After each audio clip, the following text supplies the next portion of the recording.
Every story has a moment when someone sees the disaster coming before anyone else. A moment when a single warning, if heard, could have changed the entire future. For Prince William, that moment arrived the day he sat his younger brother down and said the words he had never said before. "Harry, slow down. Something isn't right." He didn't raise his voice. He didn't accuse. He didn't lecture. He spoke like an older brother who had watched the royal machine chew up people far stronger than Harry. And he didn't want Harry to be next. But Harry didn't hear love. He heard judgment. And instead of slowing down, he sped up. What followed became one of the deepest, most painful rifts the royal family has ever known. Today, we're diving into the story William tried to prevent and the warning Harry refused to listen to.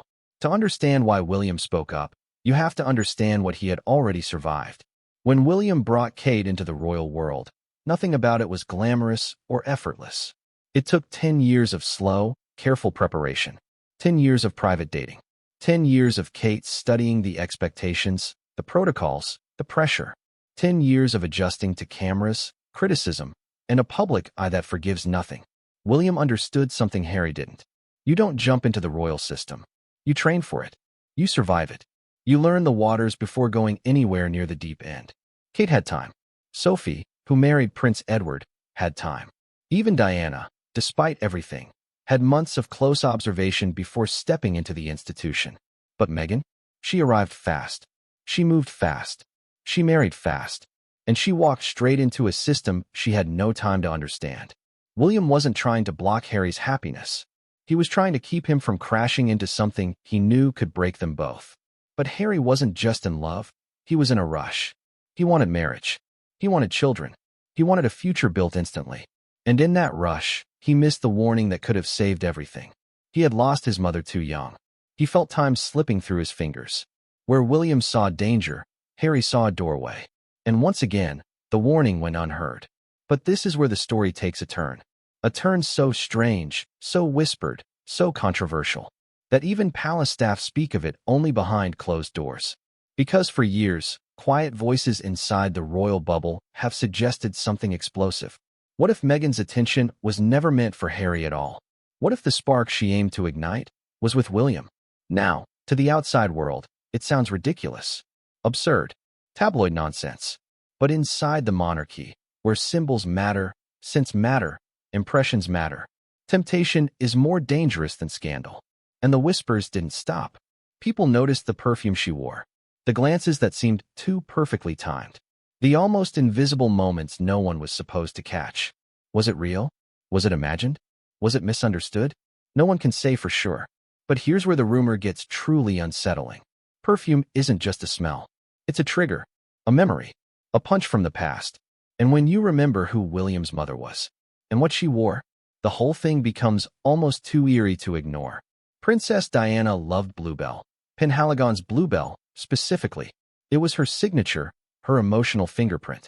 Meghan's favorite fragrance, long before the royal world ever knew her, was Joe Malone's Wild Bluebell. Coincidence? Maybe. That's what many say.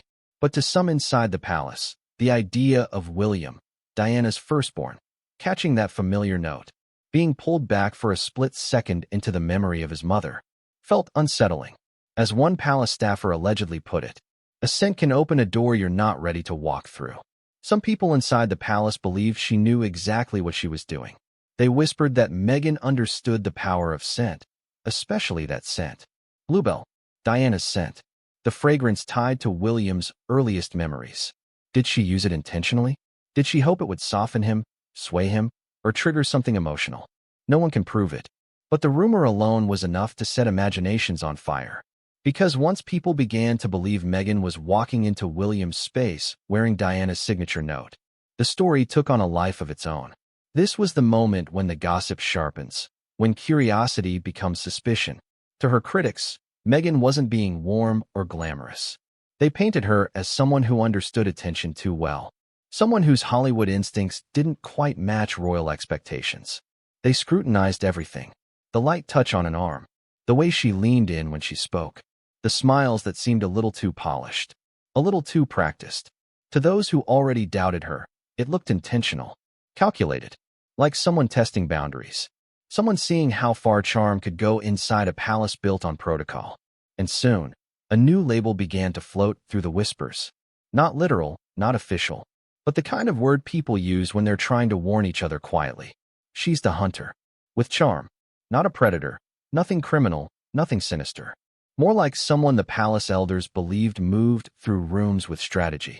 Someone who understood influence better than they were ready for. To her supporters, it was all fantasy. To her critics, it was proof. To everyone else, it was just one more rumor in a royal world built on rumor. If the perfume was the bait, then palace protocol became the shield. Behind the polished smiles and perfect family photos, insiders say there was one unspoken rule that followed William everywhere. Never be alone with Meghan. Not at receptions. Not during long charity dinners. Not even at family events where wine loosened tongues and cameras lurked behind every curtain. The reason was simple. Optics. The royal machine had been burned before. One wrong angle, one laugh taken out of context, one moment of innocent closeness. And suddenly the front pages would explode with speculation that could haunt them for years. But it wasn't only William they were protecting. It was Kate. The future queen, the woman who had spent more than 10 years preparing for royal life, building her reputation on steadiness, dignity, and quiet strength. If any whisper, any misunderstood moment, ever drifted into the press, Kate would be the one left carrying the humiliation. And the palace wasn't willing to risk that. So they created what one senior aide allegedly called a buffer system. There would always be someone else in the room. A private secretary, a security officer, an advisor, sometimes even a nanny or a second cousin no one remembered inviting. Anyone, as long as William and Meghan were never in a situation where imagination could twist shadows into something more extreme? Maybe. But this was a family shaped by scandal. Charles and Camilla, Fergie and the infamous photos, Diana and the stories that still echo through every palace hallway. They knew how fast whispers could grow into storms. And Meghan, with her Hollywood polish, her confidence, her ability to command a room without trying, was, to some insiders, a perfect recipe for misunderstanding. Which leads to the question that hovered over every whispered conversation. If Meghan really did push the boundaries, even slightly, why? Some believed it wasn't flirtation at all, just charisma misunderstood. Others thought it was something simpler. Jealousy. Kate was destined for the crown. Meghan, no matter how beloved or brilliant, would always walk a step behind. And in a world where hierarchy governs everything, even the smallest envy can cast a very long shadow. Maybe Meghan wanted to test whether she could outshine Kate, even for a moment, in William's eyes. Not romantically, not literally, but socially, symbolically. Because in the royal world, a moment of attention can feel like a moment of power. Others whispered that it wasn't about romance at all, but hierarchy. If Meghan could charm William, even slightly, it proved something huge. She wasn't just Harry's wife. She was someone who could hold her own in a room where every glance, every laugh, every breath carries political weight. Then came the darker theory, the kind that spreads because it's dramatic, not because it's true. Some believed Meghan thrived on shaking the system. That nudging boundaries with staff, with protocols, with Harry, even with William, was her way of saying, "You will not box me in." Whether that was real or imagined didn't matter. In a world built on careful choreography, even the idea of unpredictability feels like danger. And that's what makes this whole story so intoxicating. It doesn't matter what Meghan meant. What matters is what people thought they saw. A smile became a signal. A laugh became a lure. A perfume became a ghost from Diana's past. In a family whose history is written in betrayal, heartbreak, and scandal, the mere notion that Meghan might have been bold enough to cross invisible boundaries with the future king was the kind of whisper that could echo for decades. And it only grew louder because Meghan and Kate were, to the public eye, opposites in every way. Kate was restrained, hands gently clasped, shoulders relaxed, a smile that never pushed too far in any direction. She didn't walk into a room, she glided through it. The perfect future queen. Meghan was expression, Hollywood warmth, laughter that came from the chest, a hand on an arm, a lean in when she cared about a conversation. She didn't disappear into a role, she owned a room. Porcelain versus fire, tradition versus charisma, presence versus energy. Side by side, the contrast wasn't just noticeable. It was explosive. So every time Meghan stepped a little too close to William during a public moment, every time her laughter rang a little louder than Kate's quiet smile, the world filled in the blanks with its own imagination. And the palace, already sensitive from generations of chaos, felt the tension like electricity. Every time Meghan laughed a little too brightly, the contrast beside Kate sharpened like a blade. Kate's poise looked quieter, more regal, more untouchable. It wasn't just two women standing side by side. It was two competing visions of the crown unfolding in real time. Kate, the traditional heir to centuries of British restraint. Meghan, the modern disruptor, expressive, emotional, unmistakably American.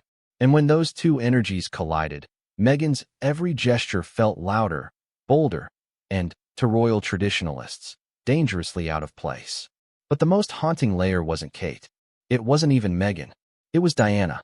Because for William, his mother isn't just a memory.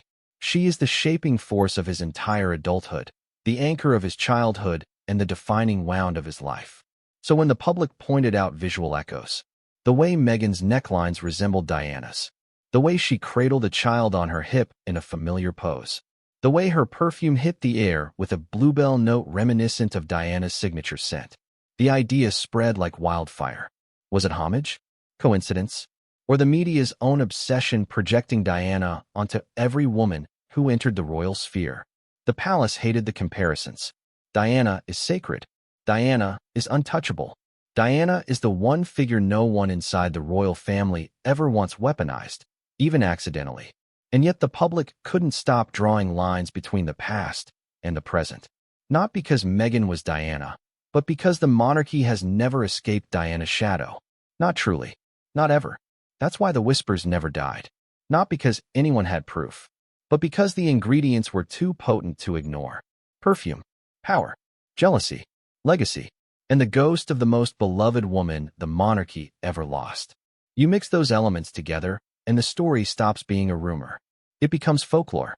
A legend whispered in palace corridors, replayed in newspaper columns, exaggerated by tabloids, and immortalized in the public imagination.